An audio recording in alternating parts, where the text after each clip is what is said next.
Okay, so welcome everyone, and thank you for your patience. My name is Davide Michelin. I'm the communication officer of CLIMAAX project, and I will be moderating today's event. We are glad to present you the second webinar of a series conceived to support the regions and communities selected by the first CLIMAAX Open Call, of course, run by the project with the benalpha of the mission to adaptation, in the execution of their own climate risk assessment. Before starting, a few technical notes on how the webinar will proceed. In this second webinar, we will introduce to you the CLIMAAX climate risk assessment framework, driving into the conceptual background and the 5 operational steps that drive the framework's processes. You are more than welcome to leave your question in the Q&A box. All these questions will be collected and answered in the second part of the webinar, which is a Q&A session. We are recording this session, and the recording will be available on project channels in the next few weeks. Today, unfortunately, Michaela Bachmann is not with us due to an unexpected event. So we take a few minutes to introduce you Dana Stuparu, who is the project manager of CLIMAAX. And then we'll move to Anna Pirani to go deep into the framework topic. So welcome, Dana. Thank you, Davide. My name is Dana Stuparu. I am the project manager of CLIMAAX. Because of some technical issues, I was not able to connect to this meeting last week. So therefore, I want to take the occasion to welcome you to the project. The project, as already told, aims to support the execution of climate risk assessments. And this starts with the recognizing of the risks, thinking about the possible impacts of climate change, and then taking the steps to think what can be done about it. We are now 1.5 years in the project, and until now, large project team has brought together and has developed resources that can support you in the execution of the climate risk assessment. These all have been brought together in the handbook. I think that's already known to you. And the handbook contains a methodological framework and supporting tools. They all have been tested and implemented and improved in collaboration with the 5 pilots that we already have in the project. So we hope that they are in a nice state for you to start using them. Anna, and she's now kindly giving a presentation on the framework. We hope that this is a useful tool for you. I would like to note that the development of the framework is not an easy task to do, because there are many diverse regions, many types of data. So we really aimed to have a flexible tool that is still sufficiently standardized to assure a good quality of the risk assessments, but also comparability between different projects that are now starting. So I give the floor to Anna to introduce you to the framework, and we are here to answer questions that you might have. Okay, thank you very much, Dana, for the introduction, and thank you all for coming to this webinar. So as Dana said, this is going to be about the framework, and this is a unifying approach, shall we say, that within which all the contextual aspects that are associated with undertaking a climate risk assessment can fit. And so it's really just to start off by recalling the kind of main objective of CLIMAAX within mission adaptation, which is to bring up the standard and quality of climate risk assessment processes across European regions. So I'm very sorry Michaela is not able to join us, so I'll do my best. Most of these slides are actually Michaela's. So first of all, if I can click. You know that we are in the need of building long-term climate resilience in the light of climate change and the increasing effects that this has on our societies and our activities. So within this path along building long-term climate resilience and through adaptation actions, for example, we have the action which CLIMAAX can bring, and the sort of enhanced capabilities that we hope to bring to the second step, which is around assessing climate risk. And then from there, you'll see, as I described the framework, in a way, we hand over to the next steps along the way of developing policies and strategies and your options for adapting to climate change and building resilience. So this is the nice schematic of the climate risk assessment framework. I think you've seen it already. And it has 5 core steps, which we'll talk about in the webinar. So going from the beginning, the top, scoping, and then we go to a risk exploration phase. Then we have a risk analysis. And then based on that, we can assess the key risks that are affecting each of our contexts.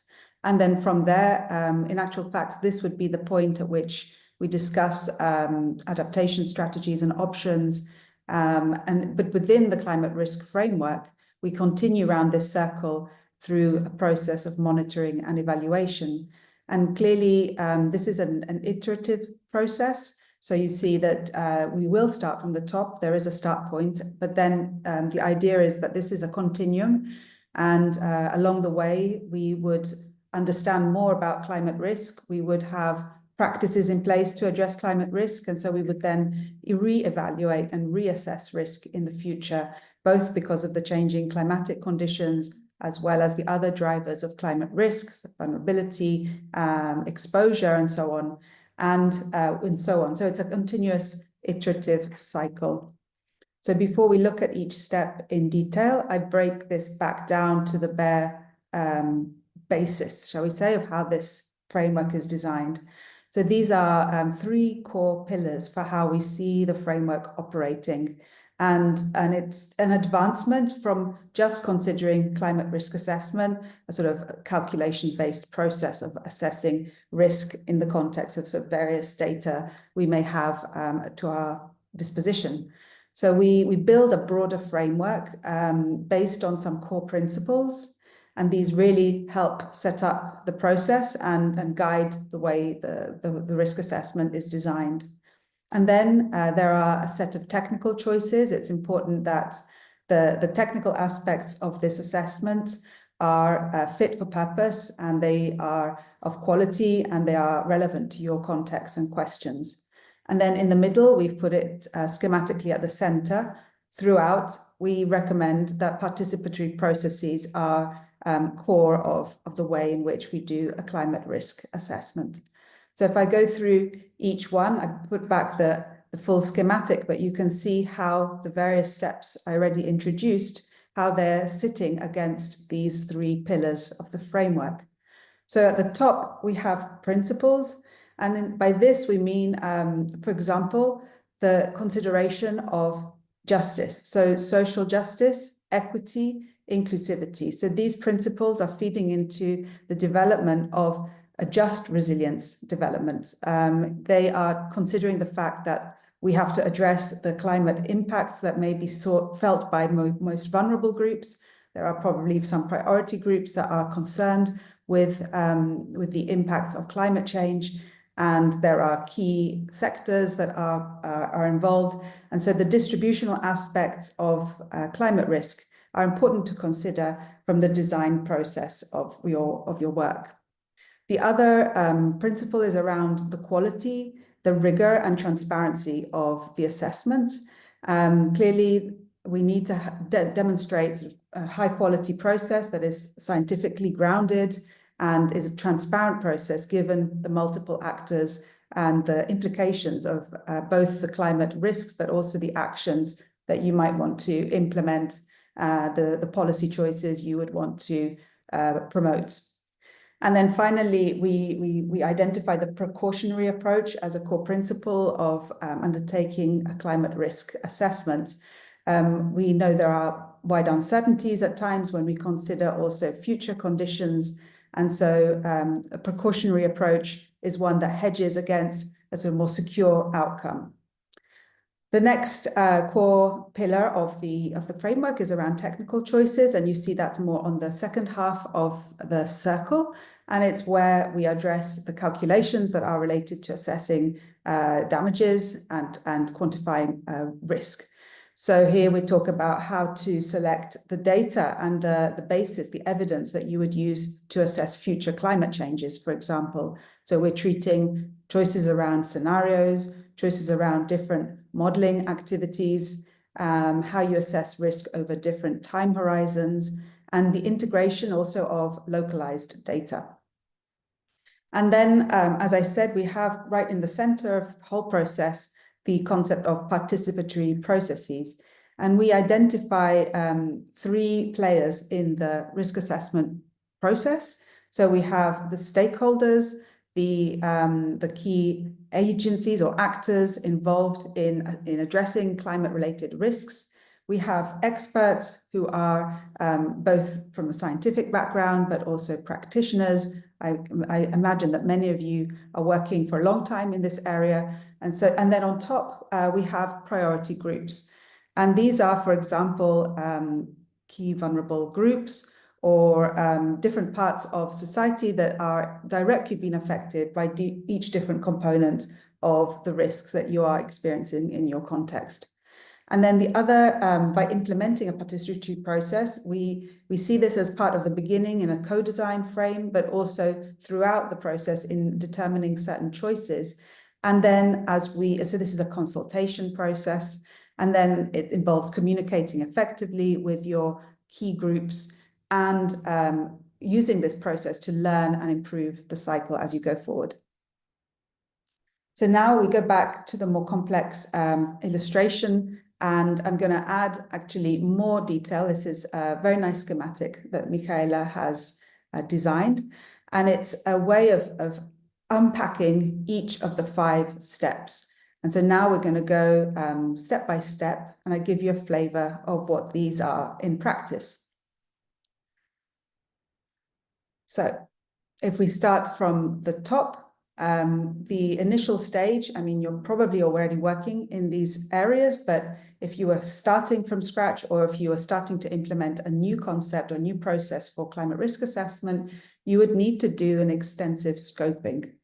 And the way this is broken down in our framework is, first of all, you would need to identify clearly the objective of the climate risk assessment that you're wanting to undertake. What is the purpose?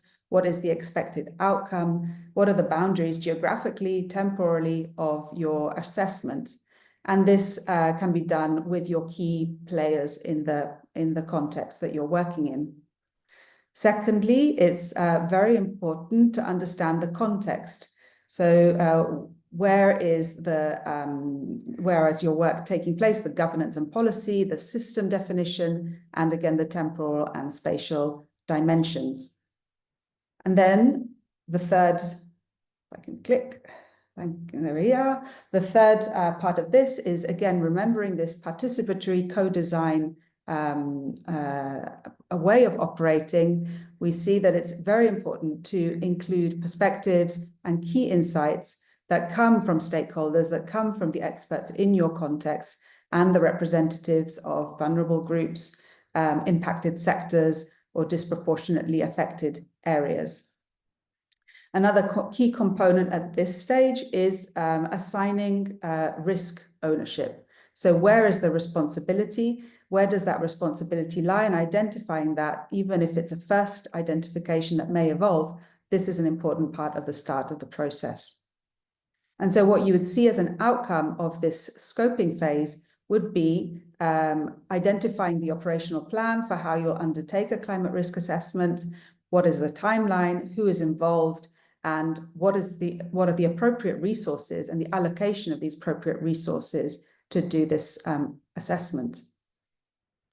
So the next step is risk exploration. So clearly there are insights coming from the scoping process, and here we narrowed down the thinking around the key hazard-related risks relevant in your context. So at this stage, you know, in the CLIMAAX project, we have a toolbox that is delivered with workflows which address specific hazard-related risk. And these workflows are clearly something you'll be working with going forwards. They're tailorable. We have a very nice system which is adaptive to your own needs, but you will see immediately a set of workflows that you can already start to work with and adapt. And so selecting the assessments that you want to do will involve your key players, this participatory co-design process. And it starts with screening the risks. We need to understand what are the underlying hazards, what's the vulnerability and the exposure in your context. And here within the handbook, there are suggestions of a starting point to assess the risk in your area. So there are European data sets, there are historic data sets of hazards, there are probably experience that you already have in your work. And this is really the starting point for deepening the assessment of risk. And then you would use the workflow that's relevant in your context. It might be, for example, related to floods, heavy rainfall, droughts, and so on. And again, selecting the workflow and how it's designed is important to have the insights from your stakeholders and relevant experts and priority groups so that what comes out is indeed relevant. And then each workflow comes with decisions, which scenarios to use, which data sets and which type of future information you would like to illustrate. Then once you've started your first, you've prepared your calculation base, you would undertake a risk analysis. So there's a common ground that's found in the scoping process and then in the risk exploration step. And then you would go through the process of assessing the data that you have available in your area. So here is an example. These are different outputs from different risk assessment approaches related to drought, flood damage, and drought-exposed population from the CLIMAAX project. The next step is the assessment of key risks. So while you may have done a sort of comprehensive analysis of risk in your context, it needs to be further contextualized. So when we have information about, for example, extreme events, their duration, then their frequency and intensity, we also need to assess this in relation to the severity of the risk and the urgency of the risk in your context. So the goal is to identify the key risks that need to be addressed as a priority in any climate risk management process you're operating in or designing. So first of all, the severity, risk severity, it takes the output of the risk estimation from the risk analysis steps, and it evaluates it in terms of the serious adverse impacts that can harm your region's functioning. Then we have risk urgency, and this is a temporal dimension of risk. So, for example, on what time frame are you experiencing or likely to experience these effects? Are they coming sooner than were expected, thanks for the use of new data? And it also can relate to planning that's already underway in your region, actions that you are already designing And so how these risks might need to be taken into account is an important part of assessing the urgency. And then we have finally the consideration of the capacity of a region to cope with and adapt to risks.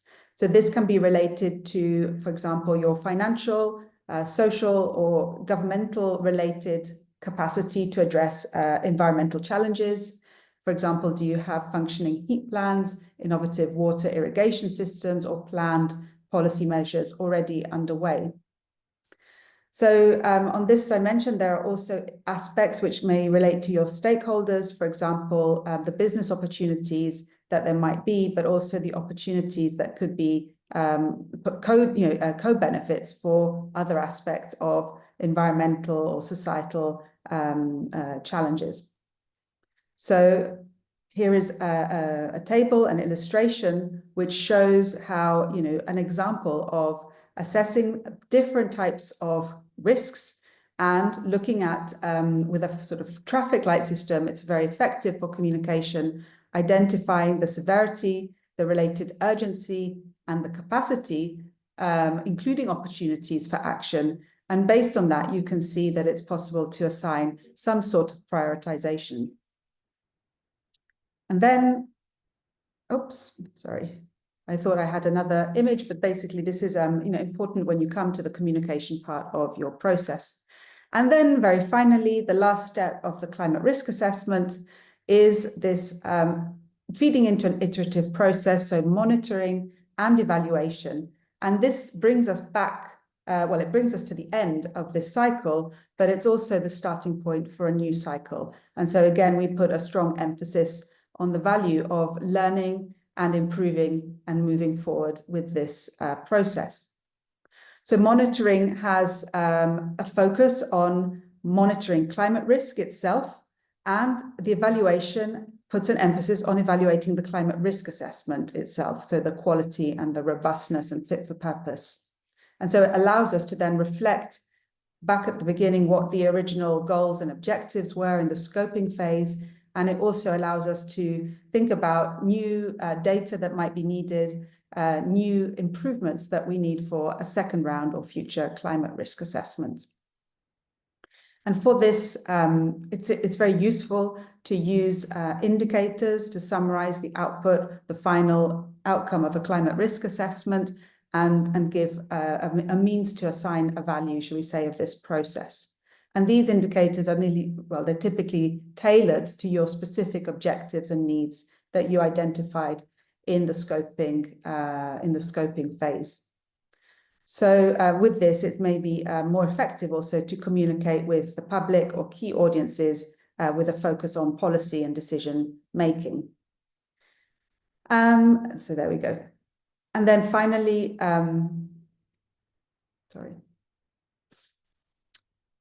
this is, I suppose, a very sort of detailed description of how this framework is designed to actually support and help a comprehensive approach to implementing a new and improved climate risk assessment process.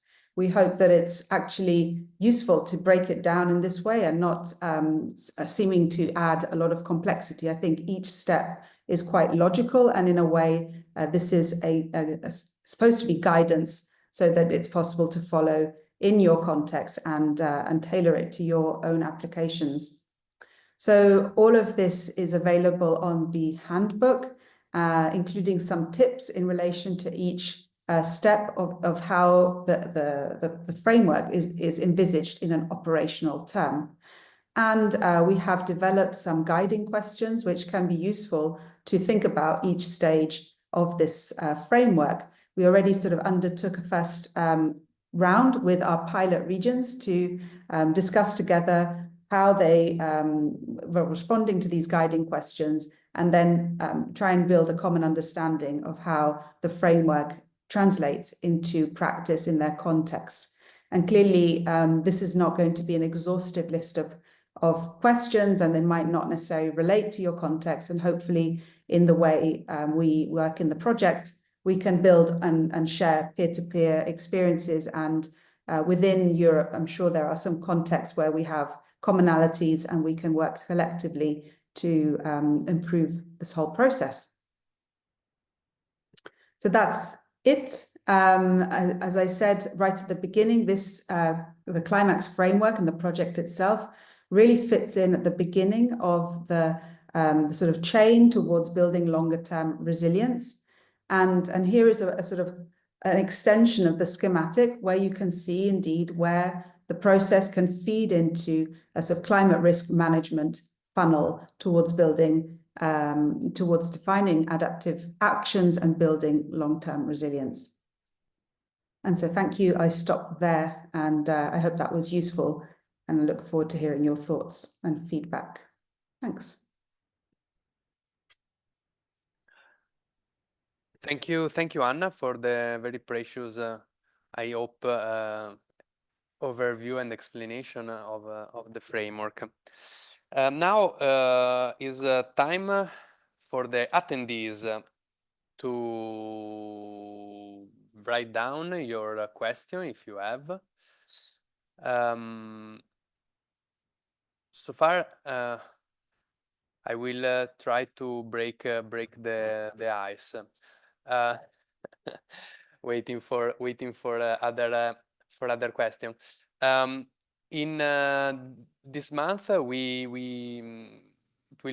was published an update of the framework and the toolbox, etc.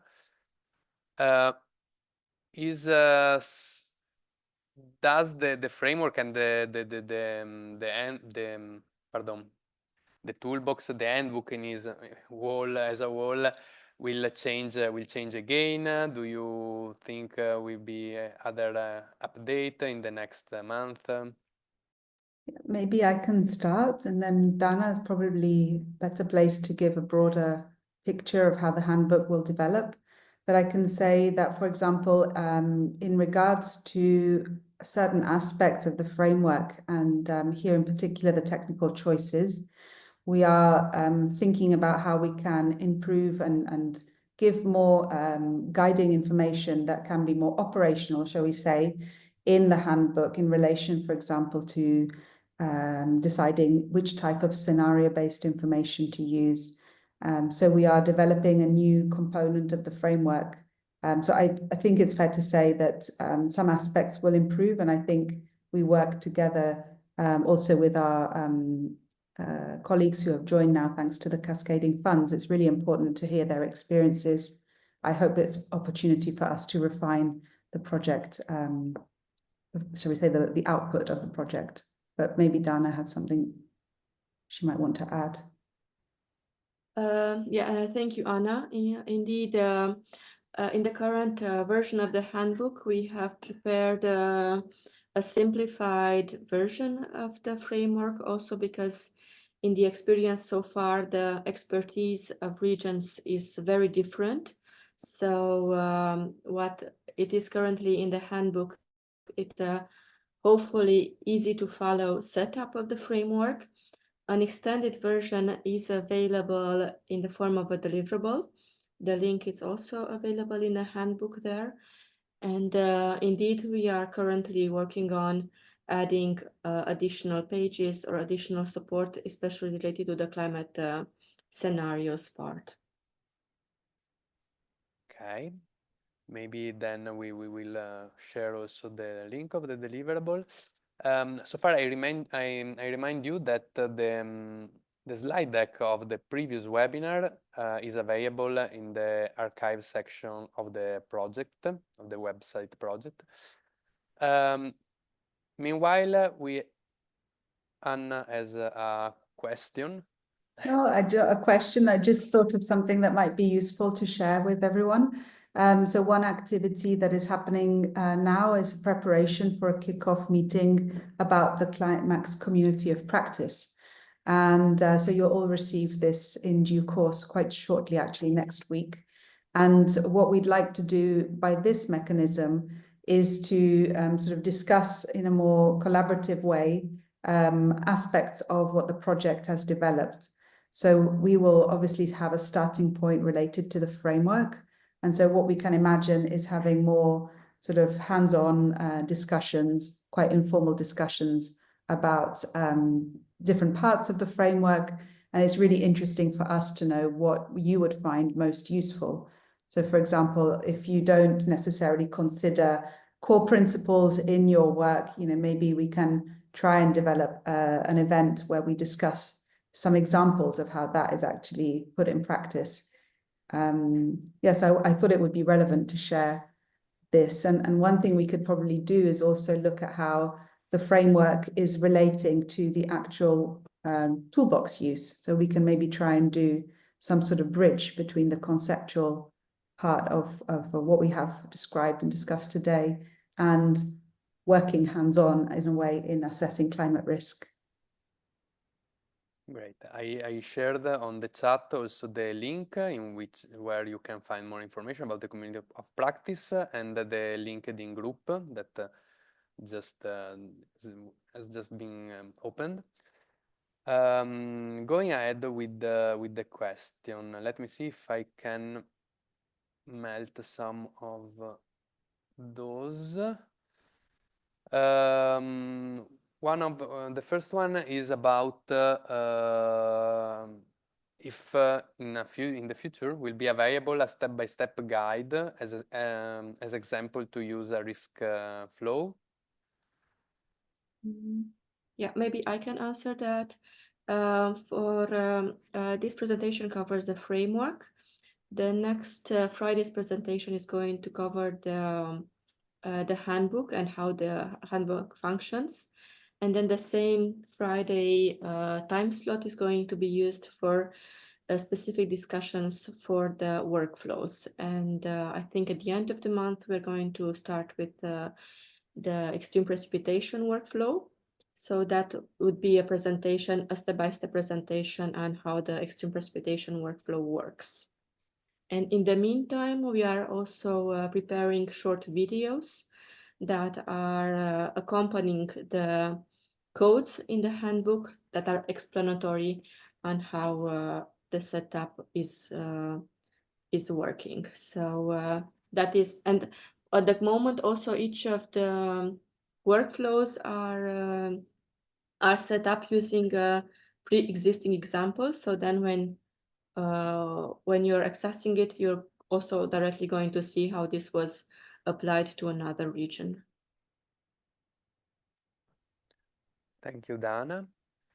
Now we move to some questions that are really focused on the process of framing. So in which phase the monitoring and evaluation should be implemented? Well, in terms of the design of the framework, we obviously have to start from somewhere and end up somewhere else. So we have the monitoring and evaluation towards the end of the should we say, framework phases.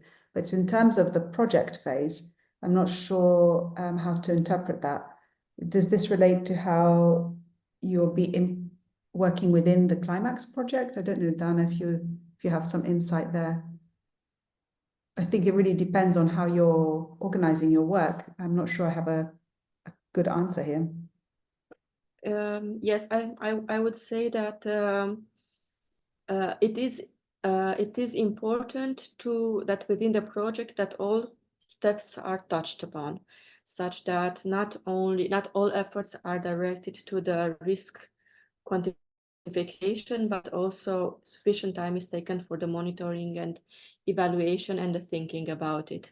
And maybe to a large extent, this is already happening in your daily practice. So I think the first phase is intended as an exploratory phase to use the CLIMAAX tool and understand what type of elements can be useful for you. And already in the monitoring and evaluation phase, it's building upon the key risk assessment. So, and yeah, you are giving hints about how to think about risk severity, risk urgency, your capacity. So it would be good that you already touch upon this in the first phase to have a good understanding of what can be expected, that you can further refine in the second phase of the project. Thank you both. We have some question about prioritize the different hazards. How did is it possible to do? For example, another attendee asked about if it can change during the process the priority can be changed or adding other hazard. Yeah, I think a bit like what Dana was replying before. I mean, we would have your suggested way forward from your proposals on, that would be a starting point, and I'm sure based on your extensive experience in your own regions and so on. So probably identifying the key hazards. So this, shall we say, risk exploration stage is probably something that you already have a very good idea about. And essentially through the framework, we would probably complement in some respects some aspects of this process that you're already working in, and that you might find some additional considerations that you would build into your process. We don't expect that you have a complete blank starting point. And then what the project is developing is this sort of interactive and adaptive working environment with the possibility of integrating your own data and also using available, currently widely available European data sets. And so from that, you maybe have a more, shall we say, an upgraded assessment of these hazards. Hopefully, that's what our intention is, to hopefully improve the way these hazards are being taken into account into your assessment of risk. And so it's possible that your priorities may change going forward. So you may identify future hazards, the risk that may change with future regional climate changes. And so from there, your assessment and your sort of scoping of risks may also evolve, I would say.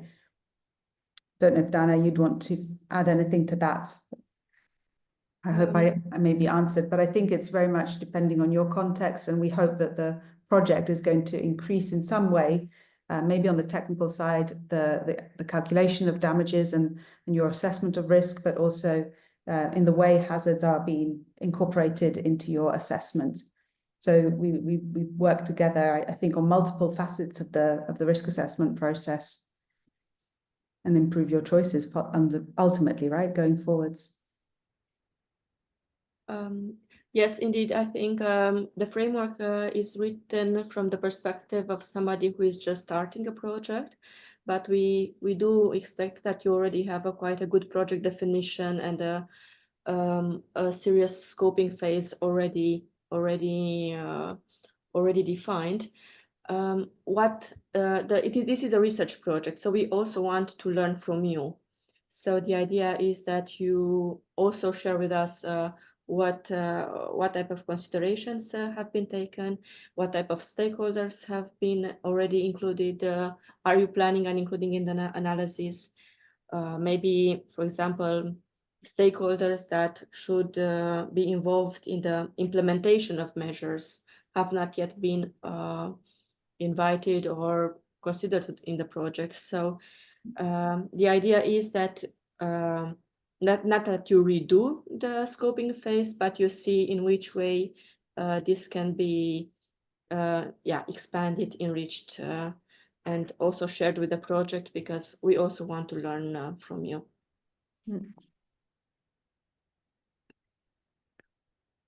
And there's another question, maybe I just pick it up straight away because I think it's a really important one from Fulia, about what do you mean about the priority that was shown in the presentation about some scoring of the hazards. And I was just having some problems with my screens today. It's not a particularly good day. I tried to share again. Bear with me 1 minute. Here we are. So this was the slide. I try and put it onto the full screen. Sorry, this is what I don't want to happen. Hold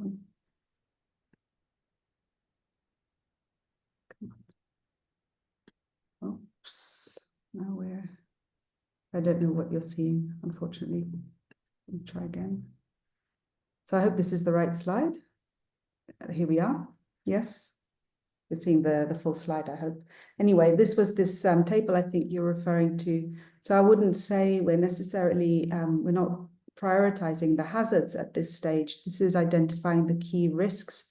So some sort of prioritization of how in your policy development or climate risk management approaches, in how you're going to face, in a way, these different drivers of risk in your area. Probably you will be experiencing multi-hazard risk in your area.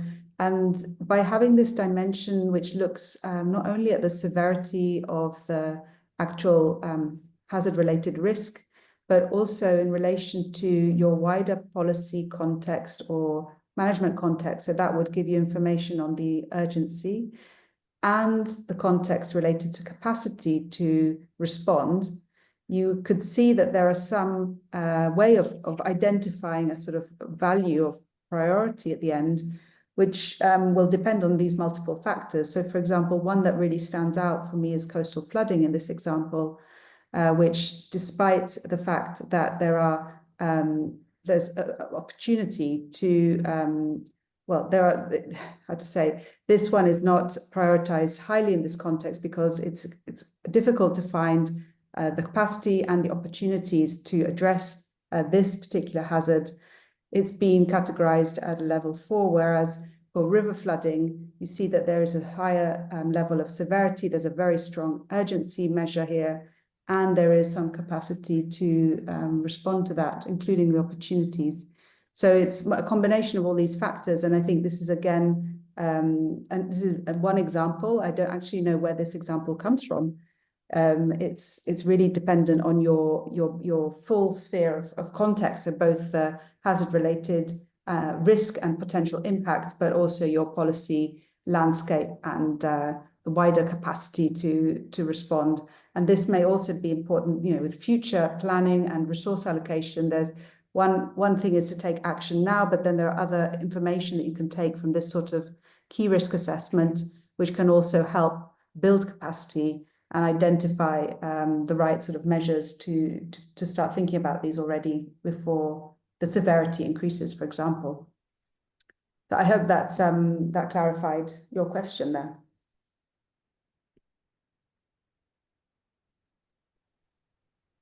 Okay. If there are any other questions, this is the right moment, because time is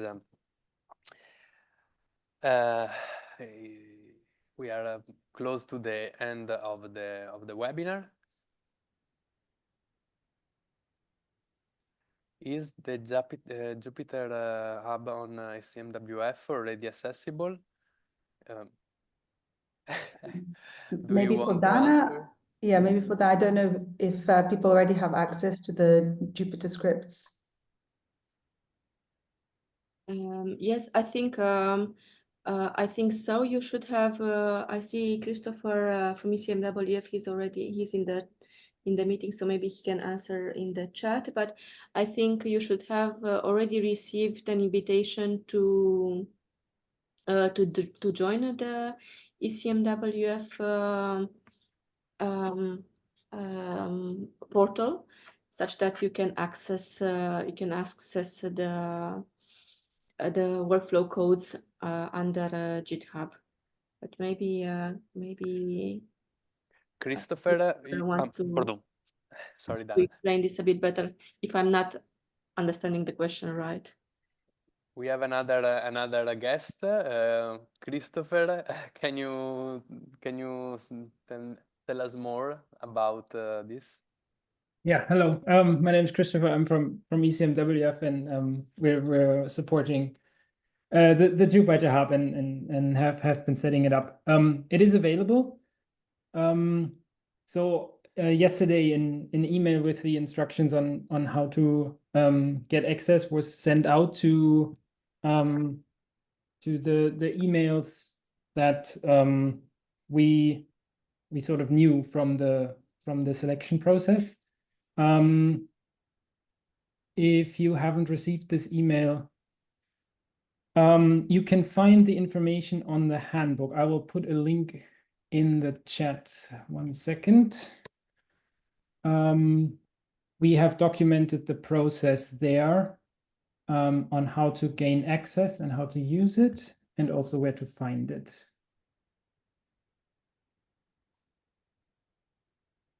No, I don't think everyone saw this. 1 second. That's just a panelists. I'm doing, no worry.